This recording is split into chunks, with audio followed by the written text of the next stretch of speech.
তীব্র তাপপ্রবাহ থেকে পরিত্রাণ পেতে বৃষ্টি এবং স্বস্তিদায়ক কোমল আবহাওয়ার জন্য রাজধানীর বিভিন্ন জায়গায় ইস্তিসকার নামাজ আদায় করা হয়েছে। আর এ সময় মহান আল্লাহ তাআলার সন্তুষ্টি কামনা করে 2 রাকাত নামাজ আদায় করা হয়। নামাজ শেষে খুতবা পাঠ করা হয়। পরে প্রখর রোদের মধ্যে মোনাজাতে কান্নাজড়িত কণ্ঠে মুসল্লিরা ক্ষমা প্রার্থনা করে এই অসহনীয় পরিস্থিতি থেকে পরিত্রাণের জন্য আল্লাহর দরবারে ফরিয়াদ কামনা করেন। তারা বলেন, সারা দেশে তীব্র তাপদাহ অনাবৃষ্টির কারণে জনজীবন অতিষ্ঠ হয়ে পড়েছে।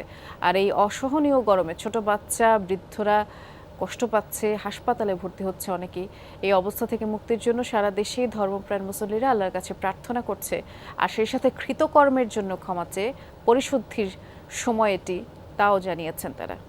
আমাদের এই মুশকিল আসান দূর করা একমাত্র আল্লাহই একমাত্র আমাদের ভরসা। আমরা সবাই ক্ষমা চাই আল্লাহর কাছে, 5 ওয়াক্ত নামাজ পড়ি এবং এই নামাজের মধ্যে যাতে আল্লাহ পাক আমাদের রহমত বর্ষণ করে। আল্লাহ আমাদের উপর অসন্তুষ্ট, আল্লাহ যাহাতে আমাদের